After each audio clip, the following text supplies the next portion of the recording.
मेरे घर में अगर 50 बालक होंगे तो तरक्की कहाँ से होगी भाई साहब। एक चोर बनेगा, एक लुटेरा बनेगा, एक टम्पू चलाएगा, एक कैची चलाएगा, एक केला बेचेगा, एक अमरूद बेचेगा, और करेगा क्या? बिकिनी पहन के जाएगा क्या कोई स्कूल? आप बताओ भाई साहब, बिकिनी पहन के स्कूल जाएगा कोई? और क्यों है? बिल्कुल नहीं है। हम तो जी ये कहते हैं, हम तो जी देखो ये कहते हैं फ्रीडम है, सबको है, ठीक है, लेकिन स्कूल में नहीं है। जैसे बाकी जगह यूनिफॉर्म है वैसे स्कूल की यूनिफॉर्म भी होनी चाहिए। अगर वो बच्चियों को समझा दिया जाता ना बैठा के कि बेटे डॉक्टर भी अपनी ड्रेस में इलाज करता है, वकील भी अपनी ड्रेस में वहाँ पे वकालत करता है, पुलिस वाला पुलिस की ड्यूटी अपनी ड्रेस में करता है, और आर्मी अपनी ड्यूटी यूनिफॉर्म में करती है, तो आप भी अपनी पढ़ाई यूनिफॉर्म में कीजिए। अगर कोई एक नेता खड़ा होकर सभ्य है जो अपने आप को राष्ट्रभक्त कहता है, अगर ऐसी बात कर देता ना तो धर्म का एंगल नहीं आता जी बीच में। हमने सती प्रथा में चेंज करा, बहु विवाह में चेंज करा, हमने घूंघट प्रथा में विरोध करा। घूंघट के बारे में जब उन्होंने कहा कि घूंघट गलत है तो हमने कहा जी बिल्कुल गलत है। आज़ादी है जी सबको, भारत में हर बेटी को आज़ादी है खुला घूमने की भाई, ठीक है। ये कोई नहीं है कि कोई यूं कहेगा कि तुम्हें ऐसे रहना चाहिए, ऐसा रहना चाहिए। पहले उसके जो ये कहता है ना जी कि हमें ऐसे रहना चाहिए, ऐसे रहना चाहिए, उसके घर के आदमी तो बीच में मौज ले रहे हैं। नमस्कार, मैं हूं ऋषभ अवस्थी और आप देख रहे हैं ओ न्यूज़ हिंदी। बुर्का हो, हिजाब हो, लगातार ट्रेंड में चल रहा है और लोग इस पर अपनी प्रतिक्रिया समय समय पर देते रहते हैं। लेकिन इस जो पूरा मुद्दा है, इसका जो फ़ायदा है वो पाकिस्तान, चाइना और कई देश उठा रहे हैं और भारत को टारगेट कर रहे हैं और लगातार एक नया सिनेरियो बनाने की कोशिश कर रहे हैं।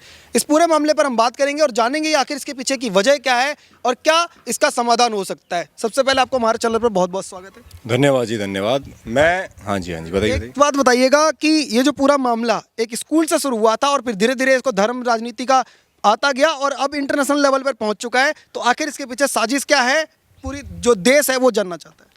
जी पहले तो मैं ये कहना चाहता हूँ कि जितनी भी वीडियो सामने आ रही है ना सोशल मीडिया पे, और जितनी भी ट्रेंडिंग में है अभी फ़िलहाल, जिससे हमें इस मुद्दे के बारे में पता लग रहा है, उससे साफ पता लग रहा है कि एक नैरेटिव सेट किया जा रहा है। साफ नैरेटिव सेट किया जा रहा है कि किस तरह से कहाँ से कौन सी वीडियोस रिकॉर्ड करके पब्लिक में डालनी है। ये सब क्लियर इंडिकेशन है कि यूपी में अभी चुनाव है और वहाँ पे पहले से ही जो अभी इलेक्शन लड़ने पहुँच गए हैं जो भी नेता, उनको डिफरेंसेस क्रिएट करने हैं ताकि वो मुस्लिम वोट्स का एडवांटेज ले सकें।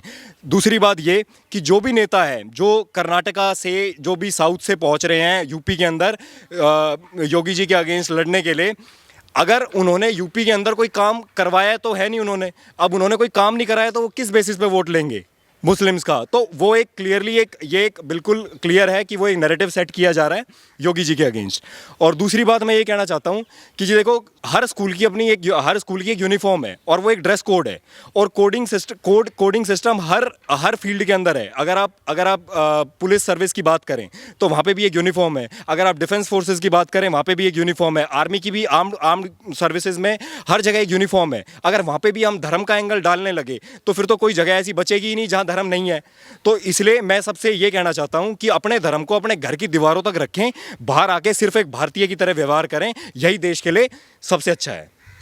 तो जैसे आपने बताया कि एक यूनिफॉर्म जो है वो मुद्दा है और यूनिफॉर्म सभी के लिए होनी चाहिए, इसमें कोई भी धर्म या उससे कोई लेना देना है नहीं। हाँ जी। फिर आता है कि जो असदुद्दीन ओवैसी हैं वो जब ये कह रहे हैं कि एक दिन एक हिजाबी ही प्रधानमंत्री बनेगी, तो हिजाब को प्रधानमंत्री का जोड़ना, हिजाब को एसडीएम से जोड़ना, ये किस तरह की राजनीति है? देखो जी, मैं एक मतलब अभिव्यक्ति की आज़ादी के तौर पे एक प्रश्न करना चाहता हूँ भारत के सभी नेताओं से कि ये जो भी नेता आज प्रेजेंट डेट में ये जो हिजाब की बात उठा रहे हैं या किसी की भी बात उठा रहे हैं, इनके खुद के बच्चे कहाँ पढ़ते हैं? पहले इनके सारे बच्चों की लिस्ट तैयार कीजिए एक बार कि इन्होंने अपने बच्चों को कहाँ भेजा हुआ है। दूसरी बात ये कि जब ये नारी सशक्तिकरण की बात करते हैं तो ये हर नारी के ऊपर बात क्यों नहीं करते? अगर मैं एक वुमेन एम्पावरमेंट मैं देखना चाहता हूँ अपने देश के अंदर, अगर मैं देखना चाहता हूँ तो मैं हर वुमेन को एम्पावर्ड होते हुए देखूंगा ना, या सिर्फ मुस्लिम वुमेन को एम्पावर्ड होते हुए देखूंगा या हिंदू वुमेन को एम्पावर्ड होते हुए देखूंगा? देखो जी, देश की बेटियां, देश की माँ, देश की बहनें, ये सबकी बहनें सबकी हैं, बेटियां सबकी हैं, माँ सबकी है, ठीक है। तो ये इसमें कोई डिफरेंसेस नहीं होता। और दूसरी बात ये कि ये जितने भी ये जो नेता हैं जो आज कह रहे हैं कि ये जो मंत्री ये होंगी और हिजाबी मंत्री होंगी, ये होंगी, जो चाइना उइगर मुस्लिम्स के साथ करता है ये जग जाहिर है कि उइगर मुस्लिम्स के साथ चाइना कैसा बर्ताव करता है। तो ये नेता वहाँ क्यों नहीं बोलते? सबसे बड़ी बात तो ये है ना। तो सबसे पहले ये है कि अगर आप उनके हितैषी हो तो आप हर जगह के मुस्लिम्स जो प्रताड़ित हैं आप उनके ऊपर भी आवाज़ उठाओ ना। मुझे तो दिक्कत इस बात से है कि आप सेलेक्टिव प्रोपेगेंडा क्यों चलाते हो? भाई जब केरल सोसाइटी के अंदर, जब केरला के अंदर 2019 में ये बात हुई कि all India Muslim education society है, जो मुस्लिम एजुकेशन सोसाइटी ने ये किया कि 143 कॉलेजेस के अंदर बुरके को प्रतिबंध किया गया, जब वहाँ क्यों नहीं नैरेटिव सेट किया ये? क्योंकि केरल में उनको पता है कि उनका वोटर है ऑलरेडी, तो वहाँ नैरेटिव जचता ही नहीं है। इनका नैरेटिव तो यहाँ जचेगा ना, यहाँ डिफरेंसेस क्रिएट करने हैं इनको, क्योंकि इन्होंने काम तो कुछ किया नहीं है। इन्होंने काम किया है, जो काम योगी जी ने किया है, तो इनको योगी जी को अगली बार मुख्यमंत्री नहीं देखना चाहते। भाई योगी जी के परिवार में कौन है, आप ये बताओ ना, कौन है उनके परिवार में? वो तो अकेला बंदा देश के लिए कर रहा है सब कुछ। आप बैकग्राउंड चेक कर लो, आप पैसे से चेक कर लो, आप कुछ भी चेक कर लो ना, उसके पास जो भी फंडिंग है, जो भी है, वो देश के लिए ही तो लग रही है। वो बंदा जो भी काम कर रहा है पिछले 5 साल से, वो देश के लिए ही तो कर रहा है।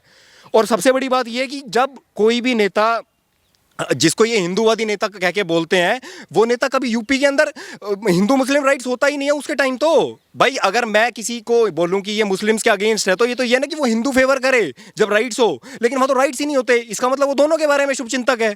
तो वो तो पूरी 25 करोड़ जनता का शुभचिंतक है। तो वो तो ये तो सिर्फ वाली बात है जी कि आपको इलेक्शन जीतना है, तो आपको कोई ना कोई टॉपिक चाहिए, तो आप वो टॉपिक ले रहे हो बस। अब आपको कोई मतलब थोड़ी है कि वो हिजाब में है, किस में है। आपको तो अपना इलेक्शन जीतना है ना साहब।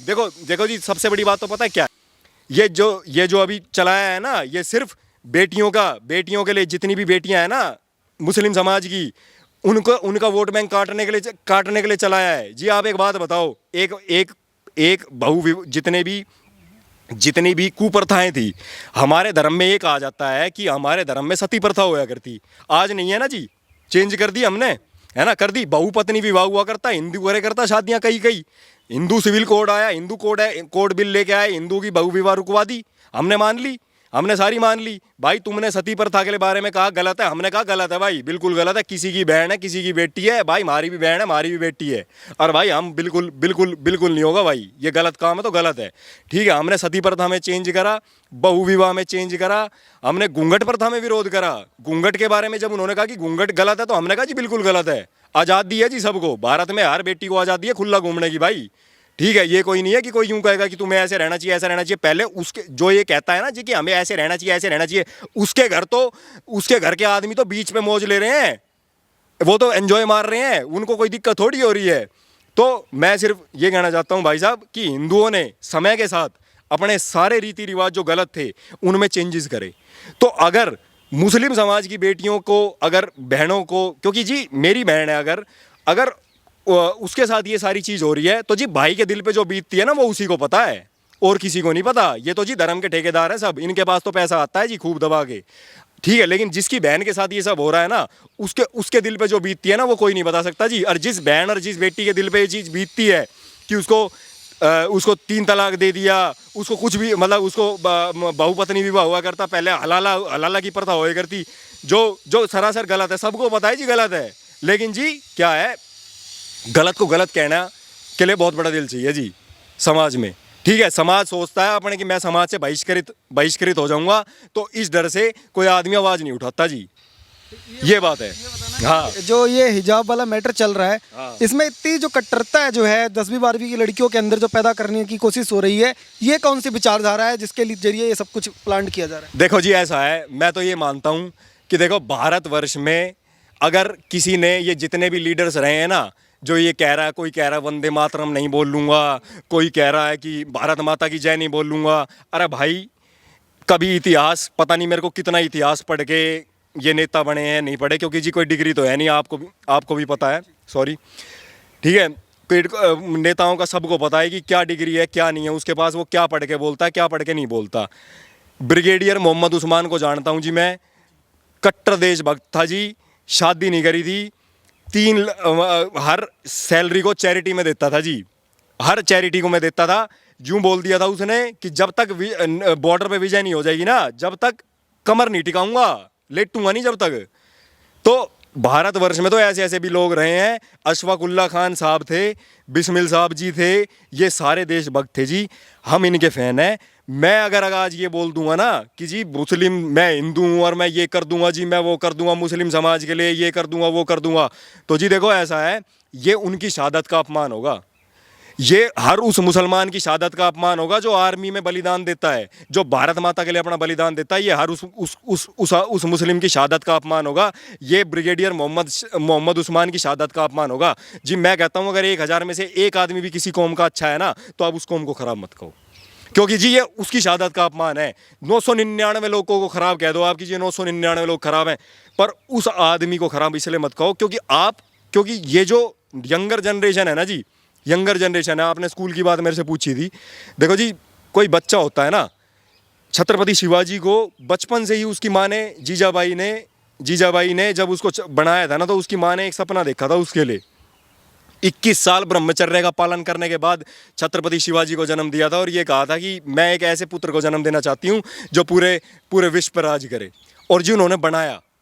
कब से बनाया? बचपन से। देखो जी, 8 साल से लेकर 14 साल तक की उम्र होती है। साइकोलॉजी ये कहती है कि बच्चे को इस उम्र में अगर आप कोई भी चीज़ शिक्षा देना चाहते हो ना, देशभक्ति की शिक्षा दोगे तो वो देशभक्त बन जाएगा, धर्म की शिक्षा दोगे तो वो धर्म भक्त बन जाएगा, हर उस चीज़ की जिस चीज़ की आप शिक्षा दोगे वो बन जाएगा। अब आपने छोटे छोटे बच्चों के मन में ये डाल दिया जी। भाई क्यों? मतलब मैं यूं कह रहा हूं, आप अपनी राजनीति का कुछ तो कम से कम बाउंड्री रखो ना जी। आप तो बच्चों को भी इंक्लूड कर रहे हो, किसी को पढ़े लिखे आदमियों को भी इंक्लूड करने लग रहे हो। आपने हर जगह यही करवा दिया जी। आप यूं बताओ ना, जगह जगह मारामारी होती है। दुनिया हॉस्पिटल में पड़ी है मुसलमानों की, खून चढ़ रहा है, कौन पूछ रहा है? कोई पूछ रहा है? कोई नहीं पूछ रहा जी। आप सही बात ये है, सिर्फ बहन बेटियों की वोट काटनी है। मुस्लिम समाज का जो आदमी अपने आप को राष्ट्रभक्त कहता है ना, जो ब्रिगेडियर मोहम्मद उस्मान को अपना पूर्वज मानता है, जो अशफाकुल्ला खान को अपना पूर्वज मानता है, जो भारत माता को शर्म नहीं करता भारत माता से, जो वंदे मातरम कहने के लिए, क्योंकि देखो जी इनमें क्या है, कई जो है ना वो अभी विचारधारा के फॉलोअर हैं। अब ये क्या करते हैं, उसमें क्या है, उसमें इनका मानना है कि वंदे मातरम, हम धरती का वंदन नहीं करेंगे। अब अगर मैं बच्चे को कहूँगा कि तू वंदे मातरम मत बोल, भाई धरती पे जो तुम सुबह से लेके शाम तक जो तुम खा रहे हो वो धरती माता उगा के दे रही है। जिस चीज़ से तुम्हारा शरीर चल रहा है उसका तो वंदन कर लो भाई। कम से कम उसको तो वंदन करते टाइम मत शर्माओ कि भाई धरती का वंदन करने में कौन सी बुराई है। भाई हमें तो ये समझ नहीं आया आज तक। और ये जब होता है, ऐसा जब होता है, देखो जी समाज नहीं करता ये। समाज का जो उत्तरदायित्व करते हैं ना, जो नेतृत्व करते हैं, जिसको हम नेता बोलते हैं, समाज का जो नेतृत्व करता है जिसको हम नेता बोलते हैं, सही मायने में वो नेता नहीं है। अगर वो नेतृत्व करने वाला होता तो कभी वो ऐसी बात नहीं करता। ठीक है, तो इसलिए जो ये नेतृत्व करते हैं, मेरी नज़र में ये लोग ब्रेन वॉश करते हैं लोगों का कि भाई, ताकि सोसाइटी को डिवाइड किया जा सके, वोट बैंक बनाया जा सके, यही जातियों में बंटवा के। तो लगातार जैसे ये चल रहा था कि एक विचारधारा को फॉलो करने वाले लोग जो हैं उनको पीछे से टारगेट कर रहे थे और आगे बढ़ा रहे थे। फिर ये आया सवाल कि प्रियंका गांधी की एंट्री हुई इस पूरे मामले पर। प्रियंका गांधी ने बोला कि हर लड़की को ये राइट है, चाहे वो बिकनी पहने, चाहे वो ड्रेस पहने, चाहे वो घूंघट डाले या ना डाले, सभी के लिए ये समान है। और वो नारा उन्होंने दिया, लड़की हूँ लड़ सकती हूँ का नारा दिया। तो उनके लिए क्या संदेश यहाँ से जाएगा? देखो जी ऐसा है, मैं इसको ना, मैंने कई चीज़ें ना अपने दिमाग से सोची, एक चीज़ एनालिसिस किया। देखो आप किसी को ना अंडर ग्रेजुएट रखो, जब तक आप उसको अंडर ग्रेजुएट रखोगे ना वो कुछ समझ ही नहीं पाएगा। भाई मैंने एक घर में, मैंने कभी 70 साल से कभी मैंने नारा लगा दिया हम दो हमारे दो वाला, ठीक है जी, लेकिन मैंने कभी कानून नहीं बनाया, समझे? मतलब मेरे को पॉपुलेशन की चिंता तो मैंने दिखाई कि मेरे को पॉपुलेशन की चिंता है कि मैंने पोस्टर लगा दिया, लेकिन कानून नहीं बनाया। अरे भाई कानून बना दो ना, देश की जनसंख्या अपने आप ही कम हो जाएगी। अब उससे क्या हुआ, हिंदुओं ने इनकी बात मान ली, 2 बालक पैदा करने शुरू कर दिया। अब तो 1 कर रहे हैं जी। अब तो कॉन्वेंट एजुकेशन सिस्टम इतना महंगा हो गया कि बालक कर ही नहीं रहे। फीस 10,000 रुपये है, इन्होंने फीस बढ़ा दी, अपने मन मुताबिक फीस चल रही है, ठीक है।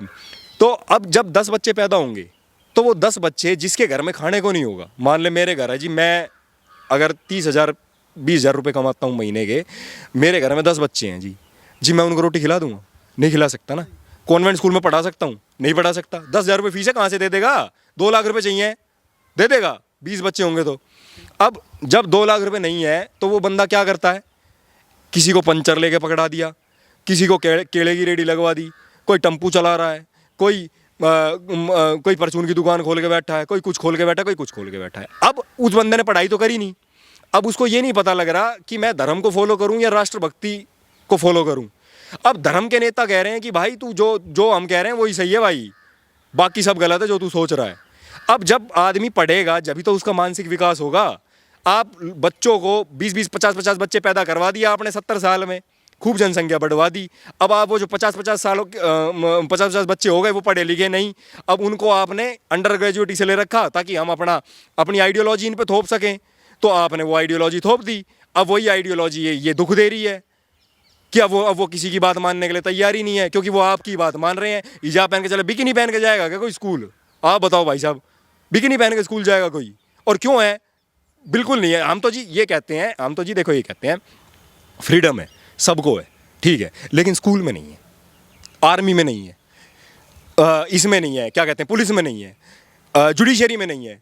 भाई जुडिशरी में वकील कहेगा कि जी मैं तो बुर्का पहन के आऊँगी, कोई मतलब हुआ भाई साहब? यूनिफॉर्म कोड है ना, यूनिफॉर्म कोड है जी, हर जगह है, ये तो हर जगह फॉलो करना पड़ेगा। इसमें कोई थोड़ी एक कोड होगा जब तो सब फॉलो करेंगे ना सर। तो ये बात है। तो यूनिफॉर्म सिविल कोड जो है उसका भी आप समर्थन करते हैं? जी मैं बिल्कुल समर्थन करता हूँ। देखो जी, जब तक अमीर और गरीब के फासले खत्म नहीं होंगे ना, जब तक ये देश एक नहीं हो सकता। देखो जी, भगत सिंह ने बोला था, इवन महात्मा गांधी ने भी बोला था, भगत सिंह ने बोला था, जब तक अमीर और गरीब का डिफरेंस कम नहीं होगा ना, ये देश एक नहीं रह सकता। तो मैं भी यही कहना चाहूँगा कि देखो जी, जब तक यूनिफॉर्म सिविल कोड नहीं होगा ना, इस देश की तरक्की नहीं होगी। जी मेरे को पता है, सिर्फ अगर यूनिफॉर्म सिविल कोड नहीं होगा ना, तो सिर्फ नेताओं की तरक्की होगी भाई साहब, और नहीं होगी किसी की तरक्की। क्योंकि मेरे घर में अगर 50 बालक होंगे तो तरक्की कहाँ से होगी भाई साहब? एक चोर बनेगा, एक लुटेरा बनेगा, एक टम्पू चलाएगा, एक कैची चलाएगा, एक केला बेचेगा, एक अमरूद बेचेगा, और करेगा क्या? कहाँ से लाएगा? नहीं तो जिएगा कैसे? पढ़ा तो है नहीं, माँ बाप ने पढ़ाया नहीं, माँ बाप ने वोट बैंक करवा के पैदा करवा दिया। तो इनने तो जी 70 साल से वोट बैंक की राजनीति करी है। इनको किसी के घर से कोई मतलब नहीं है, किसी के घर का कोई आदमी मर जाओ, एक नेता नहीं जाता जी झांकने। सिंपल सी बात है भाई। मैं ओवैसी को वोट डाल दूंगा, मेरे पूरे यूपी को आप वो कर दो, एम्प्लॉयड कर दोगे, 25 करोड़ लोगों को एम्प्लॉयड कर दोगे आप। हैदराबाद में हो गए एम्प्लॉयड सारे। आप प्रूव तो करके दिखाओ ना भाई साहब। आप पहले वो, मैं जी पंचायत, मान ले मैं अपने गांव का सरपंच हूँ, ठीक है जी, मैंने गांव में एक भी सड़क नहीं बनाई, और मैं पहुंच गया किसी और के गांव में कि भाई मैं तेरे सारी सड़क बना दूंगा। और पहले अपने गांव में तो बना ले सड़क, जब भी तो आप दूसरे गांव में सड़क बनाओगे ना भाई। तू पहले अपना तो देख ले, अपने स्टेट को तो संभाल ले। तो वो कह रहे हैं बसपा ने हमेशा मुस्लिम के नाम पर जो है वोट लूटा, समाजवादी पार्टी ने भी लूटा, लेकिन असली नेता मैं हूं और मैं तुम्हारे जो है मुस्लिमों के लिए काम करूंगा, क्योंकि मुस्लिमों का असली नेता मैं हूं। जी देखो ऐसा है, डरा दो, बाकी कौमों को डरा दो, वो अपने आप ही वोट दे देगी। अब ये क्या है, फियर इंस्टिल कर दो पब्लिक के माइंड में। अब आप जब फियर इंस्टिल कर दोगे माइंड के अंदर, तो अपने आप ही वोट दे देगी। तो अब आपको सिर्फ फियर इंस्टिल करने का काम कर रहे हैं ये, और कुछ नहीं कर रहे जहाँ तक मेरी नज़र में। क्योंकि काम तो इनने करना नहीं, आगे भी नहीं करना, पहले भी नहीं किया था। अगर पहले किया होता तो जी यूपी पूरा गुड़गांव में और दिल्ली में और बेंगलोर में और अरब कंट्रीज़ में जाके नौकरी ना कर रहा होता जी, ठीक है। अगर मैंने जनता के टैक्स का पैसा अगर मैंने अपने स्टेट में लगाया होता, तो मेरा स्टेट आज विकसित होता जी। और मेरे स्टेट के लोगों को अपना घर छोड़ के बाहर कमाने की ज़रूरत नहीं पड़ती। सबसे बड़ा सवाल यही है। मैं 70 साल से यही सवाल करना चाहता हूँ सारी पार्टियों से, भाई जो 70 साल से देश के हालात है, 4 करोड़ से 84 करोड़ गरीबी कैसे पहुँच गई? मुझे इस बात का जवाब चाहिए। जैसे आपने सुना होगा, चाहे उत्तर प्रदेश हो या अन्य राज्य, वहाँ से एक आवाज़ उठती है और कहा जाता है मुस्लिमों को सबसे ज़्यादा इस देश में अत्याचार हो रहा है और वो इस देश से जो है सबसे ज़्यादा असुरक्षित हैं। तमाम लोग ऐसी बातें जो उठाते रहते हैं, और कई लोग ये कह रहे हैं कि चाहे नरेंद्र मोदी हो या फिर जब योगी की भी बात हो रही है, पहले मोदी वाले में बात हुई थी कि जैसे अगर योगी सरकार यहाँ पे आ गई तो हम उत्तर प्रदेश छोड़ देंगे। तो इस तरीके की मानसिकता जो लगातार एक देश में माहौल बनाने की जो कोशिश हो रही थी, उसी के बाद ये हिजाब वाला जब विवाद आया तो यहाँ पर भी एक इसी तरह की इमेज तैयार करने की कोशिश हो रही है कि, और महबूबा मुफ्ती ने इसमें कहा है कि भारतीय जनता पार्टी जानबूझकर मुस्लिमों को टारगेट कर रही है और पूरी तरह से मुस्लिमों को एक एक करके सभी निशानियाँ जो है मिटा देना चाहती है। जी देखो, महबूबा मुफ्ती का आपने बोला, पहले तो मैं उसी का जवाब दे दूं।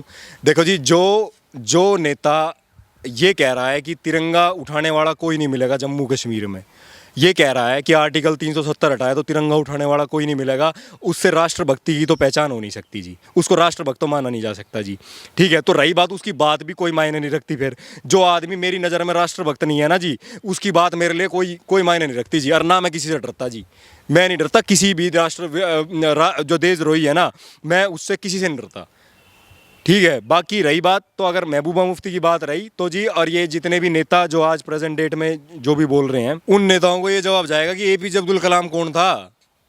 एपीजे अब्दुल कलाम कौन था? राष्ट्रपति नहीं था क्या? और कितने नेता हैं, कितने नेता पार्लियामेंट में बैठे, ओवैसी नेता नहीं है क्या? सब कितने नेता हैं, और भी कितने पार्षद हैं, ये देख लो। ये जो अभी दिल्ली में जिसने कांड करवाया था वो नेता नहीं है क्या? मुसलमान पार्षद था जो। तो सारे ही ये तो कितने हैं जी, नेता बन रहे हैं, खूब बन रहे हैं नेता। ये तो सब जी देखो क्या है, डिवाइड। देखो आपको कुछ नहीं पता, तो अगर सामने वाले आदमी को कुछ नहीं पता ना, तो उसको कैसे भी बेवकूफ़ बनाया जा सकता है कि हमारे ये हो रहा है, डर हो रहा है, ये हो रहा है। कुछ नहीं हो रहा जी। हमने जो कुछ हो रहा था ना, वो तो हमें जब पता लगा जब 2014 में भारतीय जनता पार्टी की सरकार आई है। 1911 की जनगणना है, आप 1911 की जनगणना उठा के देखो। नॉर्थ ईस्ट के 8 राज्य हैं जी, 8 राज्य जो हिंदू मेजोरिटी थे, 95% तक हिंदू मेजोरिटी थे। 2011 में दोबारा जनगणना हुई, 100 साल के अंदर उन 8 राज्यों में हिंदू माइनॉरिटी में कैसे आ गया? मुझे इस बात का जवाब चाहिए भाई साहब। कौन देगा इस बात का जवाब? कौन सा नेता देगा? ममता बनर्जी दे देगी, ओवैसी दे देगा, या इस भारत का कोई भी नेता दे दे भाई। मैं हिंदू धर्म का फॉलोअर हूँ, सनातन धर्म का फॉलोअर हूँ। 8 राज्यों में मेरा धर्म खत्म कैसे हो गया भाई? मुझे इस बात का जवाब चाहिए भाई। सरकारें क्या कर रही थी? टैक्स के पैसे कहाँ जा रहे थे? कौन घोटाला कर रहा था भाई? ये बताओ। मेरा टैक्स के पैसे हैं, मान लो मैं 500 रुपये टैक्स के दे रहा हूँ भाई साहब। मेरे जैसे 100 आदमी हैं, वो 500 रुपये अपनी सुबह से शाम तक दिहाड़ी करके 500 रुपये सरकार को देते हैं। 500 मल्टीप्लाई बाय 100 कितना हो गया भाई साहब? 50,000 रुपये। अब वो 50,000 रुपये तो मेरे ऊपर लगना चाहिए ना भाई। मैंने तो तुझे अपने ऊपर लगाने के लिए तो चुना है कि तू मेरे गाँव में सड़क बनाए, सब कुछ बनाए, लेकिन वहाँ तो तूने मेरा धर्म ही छीन लिया। इस बात की जवाब कौन देगा? कोई जवाब नहीं दे सकता जी, क्योंकि इन बातों का जवाब ही नहीं है। दूसरी बात, माइनॉरिटी के होने के बाद, चलो ठीक है, तुमने माइनॉरिटी में ला दिया, बहुत अच्छी बात है जी। वो तो हमें पता ही है कि तुम कितने हिंदू फॉलोअर हो। तुम्हारी बातों से, तुम्हारे क्रिया जो तुमने काम करे हैं 70 सालों में, उससे साफ पता लग रहा था हम कितने शिव भक्त हो और कितने जगन्नाथ के भक्त हो। ठीक है, जैसे आपने ये बताया कि इस तरीके की पूरी जो चीज़ें हैं वो चलती रहती हैं। हिजाब वाले मुद्दे पर वापस आते हुए पूछना चाहूँगा कि हिजाब का जो मुद्दा है उस पर एक बड़ा सवाल लोग ये पूछ रहे हैं कि ये जो देश है वो संविधान से चलेगा या शरीयत से चलेगा, क्या राय है? देखो जी, वहाबी विचारधारा का सवाल है ये सवाल है वहाबी विचारधारा का, जो ISIS फॉलो करता है। जितने भी मंदिर टूटे हैं भारत में, इसी विचारधारा के चलते टूटे हैं। आज से नहीं, 7वीं शताब्दी से मोहम्मद बिन कासिम आया, वो भी वही विचारधारा का था। गजनी आया, वो भी वही विचारधारा का था, सोमनाथ मंदिर तोड़ा। उसके बाद गौरी आया, वो भी वही विचारधारा का था। उसके बाद जितने भी मुस्लिम शासक आए, सारे उसी विचारधारा के थे, जिन्होंने मंदिर तोड़ा है, जिन्होंने मंदिर तोड़े हैं, जिन्होंने जो भी करें। और यही था जो डिफरेंस क्रिएट करने वाला था। इस विचारधारा का एंड होना चाहिए, क्योंकि देश कानून से चलेगा, संविधान से चलेगा और संस्कृति के हिसाब से चलेगा। ये देश संस्कृति के हिसाब से चलेगा और यूनिफॉर्म सिविल कोड के हिसाब से चलना चाहिए। वही इसका सॉल्यूशन है। मेरी नज़र में इसका कोई सॉल्यूशन नहीं है, क्योंकि अगर आप किसी एक समुदाय को अगर ऐसे प्रमोट करोगे, कोई भी नेता, वोट बैंक के चक्कर में, तो बाकी सारे धर्म के लोग वैसी ही डिमांड करेंगे और फिर वो डिफरेंसेस क्रिएट करवाओगे आप लोग। और आप लोग डिफरेंसेस क्रिएट करा के इस देश को कहीं का नहीं छोड़ोगे जी।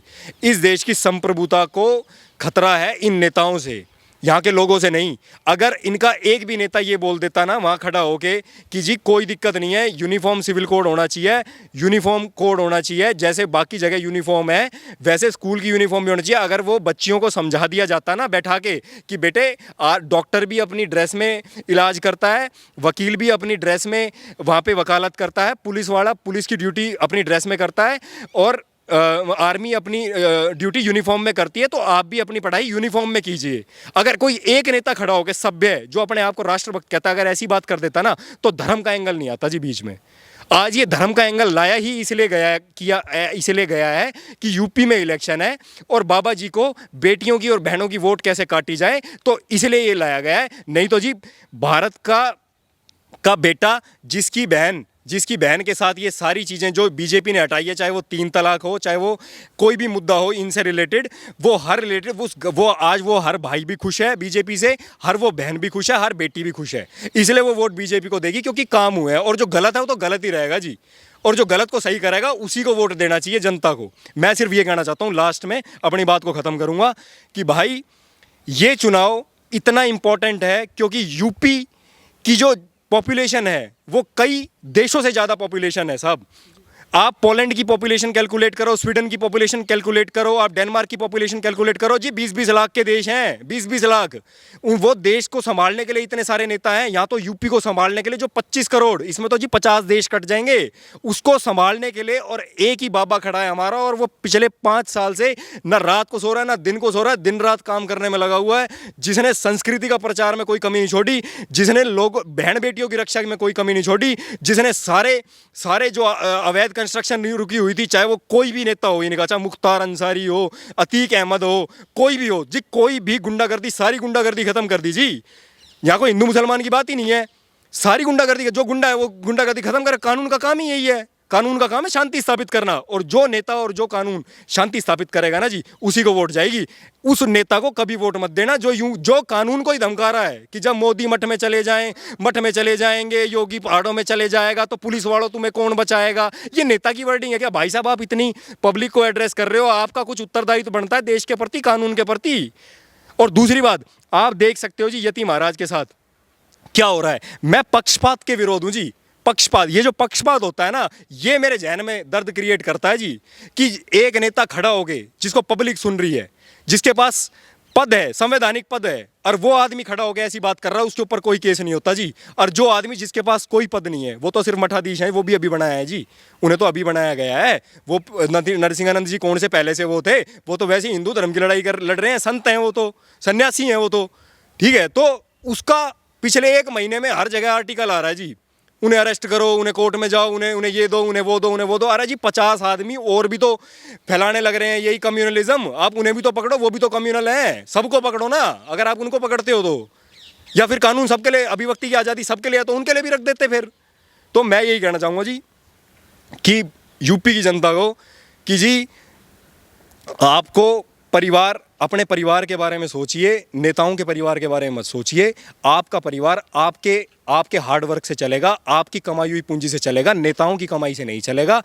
तो इसलिए आप ऐसे आदमी को वोट दें जिन्होंने आपके लिए सही मायने में कुछ किया हो और आपके लिए वोट अर्जित किया हो। और मैं तहे दिल से योगी आदित्यनाथ जी और मोदी जी को शुक्रिया अदा करना चाहूँगा कि उन्होंने हमारे देश की बहन बेटियों की सुरक्षा की, और हमारे फौजियों को, हमारी आर्म्ड फोर्सेस को एडवांस किया, हमारे कंपनीज बुला के हमारे देश को एम्प्लॉयमेंट प्रोवाइड की, और भारत के हर नागरिकों के सपनों को पूरा करने की क्षमता रखते हैं। धन्यवाद जी, बात करने के लिए बहुत बहुत धन्यवाद जी। तो लगातार हमने इनसे बात की और तमाम मुद्दों पर इन्होंने कहा कि जैसे उत्तर प्रदेश में चुनाव है और योगी आदित्यनाथ को सिर्फ टारगेट करने के लिए और भारतीय जनता पार्टी को किसी तरह से मुस्लिम का वोट बैंक ना मिल जाए, इससे डरे हुए नेता इस तरीके की भावना फैलाने की कोशिश कर रहे हैं। बाकी यूनिफॉर्म का मुद्दा है, आसानी से निपटना चाहिए था, इसमें धार्मिक रंग देने की कोई जरूरत नहीं, ऐसा इन्होंने यहाँ से जो है वो संदेश देने की कोशिश की है। आप देखते रहिए ओ न्यूज़ हिंदी। धन्यवाद, जय हिंद।